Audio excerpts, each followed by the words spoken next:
नमस्कार, स्वागत है आपका। गुजरात में बीजेपी को दोहरा झटका। एक ही दिन में दो उम्मीदवारों ने चुनाव लड़ने से किया इनकार। जी हां, गुजरात में भाजपा को आज दो बड़े झटके लगे हैं। साबरकांठा से बीजेपी उम्मीदवार भीखाजी ठाकुर ने लोकसभा चुनाव न लड़ने का ऐलान किया है। उन्होंने सोशल मीडिया पर पोस्ट कर इस बात की जानकारी दी है। बीजेपी के घोषित उम्मीदवार भीखाजी ठाकुर ने ऐलान किया है कि वे चुनाव नहीं लड़ेंगे। हालांकि उन्होंने न लड़ने का कारण नहीं बताया है। इससे पहले वडोदरा सीट से भाजपा उम्मीदवार रंजनबेन भट्ट ने भी चुनाव नहीं लड़ने की घोषणा की है। अब बीजेपी को इन दोनों सीटों पर नया उम्मीदवार चुनना होगा। अभी भी संभवतः 1-2 सीटें बदलने की चर्चा है। इससे पहले वडोदरा से भाजपा उम्मीदवार रंजनबेन भट्ट ने भी चुनाव नहीं लड़ने की घोषणा की थी। गुजरात भाजपा में लोकसभा चुनाव के लिए उम्मीदवारों की घोषणा के बाद से घमासान मच गया है। वहीं वडोदरा लोकसभा सीट से बीजेपी उम्मीदवार रंजनबेन भट्ट ने ऐलान किया है कि वह लोकसभा चुनाव नहीं लड़ेगी। उन्होंने सोशल मीडिया के जरिए एक पोस्ट कर इस बात की जानकारी दी।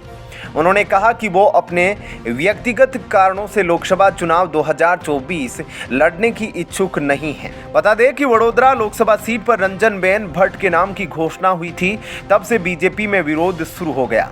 बीजेपी नेता ज्योतिबेन पंड्या ने ही रंजनाबेन भट्ट के नाम का विरोध किया।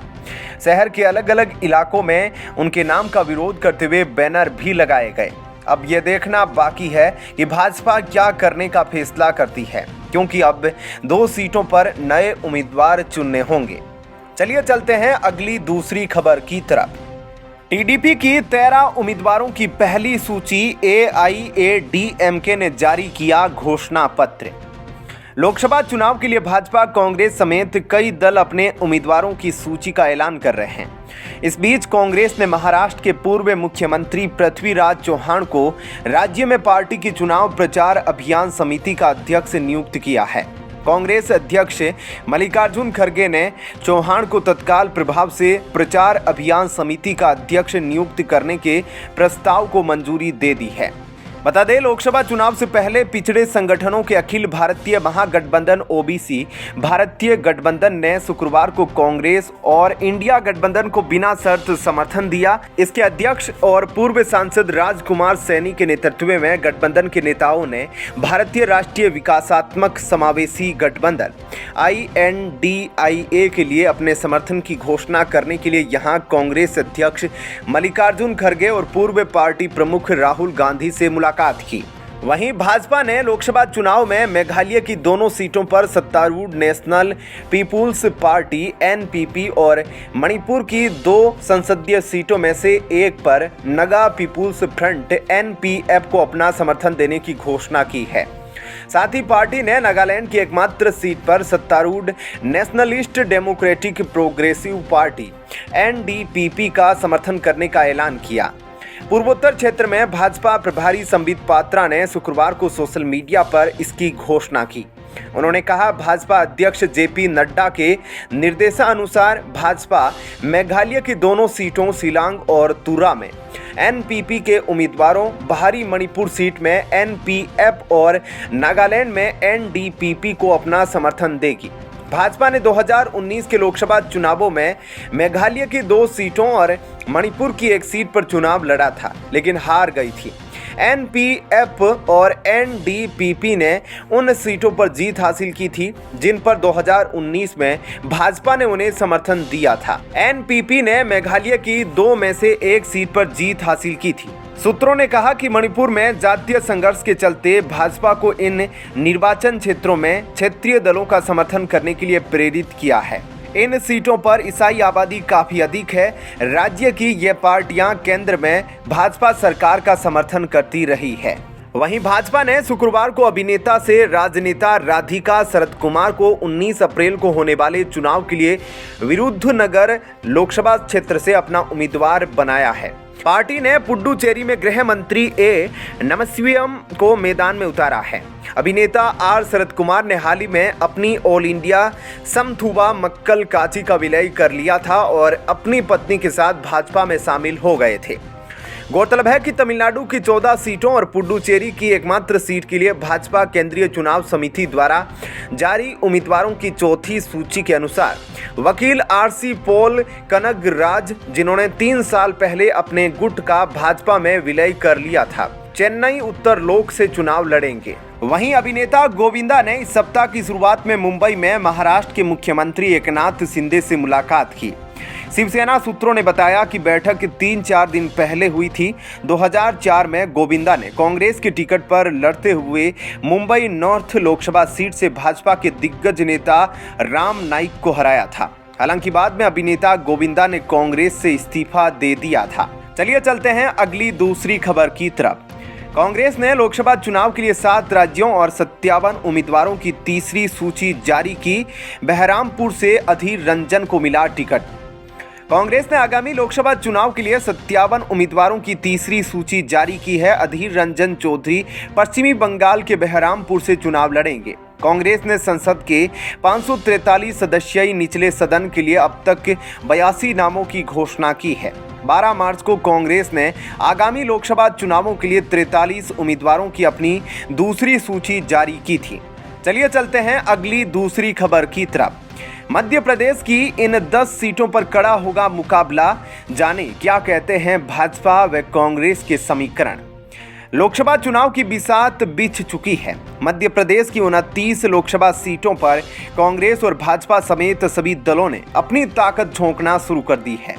भाजपा ने सभी सीटों पर प्रत्याशियों का ऐलान कर दिया है, तो वहीं कांग्रेस ने सिर्फ 10 सीटों पर उम्मीदवारों की घोषणा की है। प्रदेश की 10 सीटों पर सबकी नजर है। यहां मुकाबला कांटे की होने की उम्मीद है। दरअसल वर्ष 2019 के लोकसभा चुनाव में 29 में से 28 सीटों पर जीत दर्ज करने वाली भाजपा के लिए मध्य प्रदेश की 10 लोकसभा सीटें चुनौतीपूर्ण रह सकती है। इनमें छिंदवाड़ा, मुरैना, भिंड, ग्वालियर, टीकमगढ़, मंडला, बालाघाट, रतलाम, धार और खरगोन सीट शामिल है। इन संसदीय क्षेत्रों में आने वाली विधानसभा सीटों में से अधिकांश पर पिछले साल भाजपा को हार का सामना करना पड़ा था। छिंदवाड़ा लोकसभा क्षेत्र की सभी 7 विधानसभा सीटों पर कांग्रेस जीती है। ऐसे में इन सीटों पर मुकाबला कांटे का हो सकता है। इस बीच भाजपा और कांग्रेस दोनों ही दलों ने इन सीटों पर मैदानी स्तर पर चुनाव जमावट शुरू कर दी है। भाजपा सभी 29 लोकसभा सीटों पर प्रत्याशियों की घोषणा कर चुकी है। वहीं कांग्रेस ने अभी तक 10 प्रत्याशियों की घोषणा की है। फिलहाल कड़े संघर्ष वाली केवल 4 सीटों पर ही कांग्रेस प्रत्याशियों का ऐलान कर सकी है। मुरैना, मंडला, धार और खरगोन की 5-5, भिंड, ग्वालियर, बालाघाट, रतलाम लोकसभा क्षेत्र की 4-4, टीकमगढ़ की 3 विधानसभा सीटों पर भाजपा हारी है। ऐसे में इन सीटों पर भाजपा ने विधानसभा चुनाव में मिले परिणामों के अनुरूप तैयारी की है। इन लोकसभा सीटों पर पार्टी ने मजबूत प्रत्याशी भी उतारे हैं। 5 लोकसभा क्षेत्र भाजपा के लिए सुरक्षित माने जाते हैं। विधानसभा चुनाव में भी यहां के मतदाताओं ने सभी सीटों पर भाजपा को चुना है। खजुराहो, होशंगाबाद, देवास, इंदौर और खंडवा लोकसभा क्षेत्र की सभी विधानसभा सीटें भाजपा जीती है।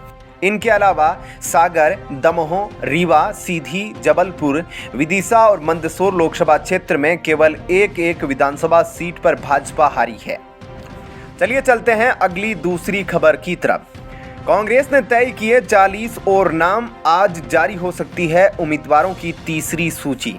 कांग्रेस की केंद्रीय चुनाव समिति की आज फिर बैठक होगी, जिसमें मध्य प्रदेश, राजस्थान और गुजरात की 45 सीटों के लिए उम्मीदवारों के नाम पर दोबारा विचार विमर्श होगा।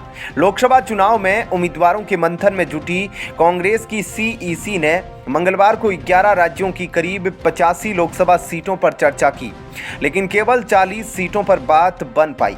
पार्टी इन नामों की घोषणा आज कर सकती है। यह कांग्रेस उम्मीदवारों की तीसरी सूची होगी। अब तक कांग्रेस पार्टी 2 चरणों में 82 सीटों पर उम्मीदवारों के नामों का ऐलान कर चुकी है।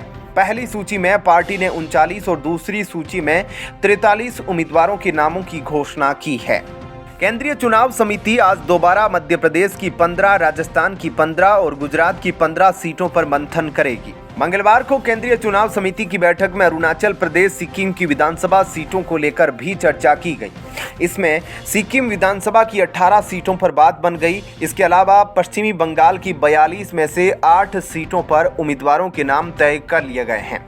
पार्टी ने बंगाल से कांग्रेस अध्यक्ष अधीर रंजन चौधरी के टिकट पर भी सहमति बना ली। मंगलवार की बैठक में पश्चिमी बंगाल, अंडमान निकोबार, पुडुचेरी, कर्नाटक, तेलंगाना, मध्य प्रदेश, गुजरात और राजस्थान के उम्मीदवारों को लेकर भी केंद्रीय चुनाव समिति ने आरंभिक चर्चा की है।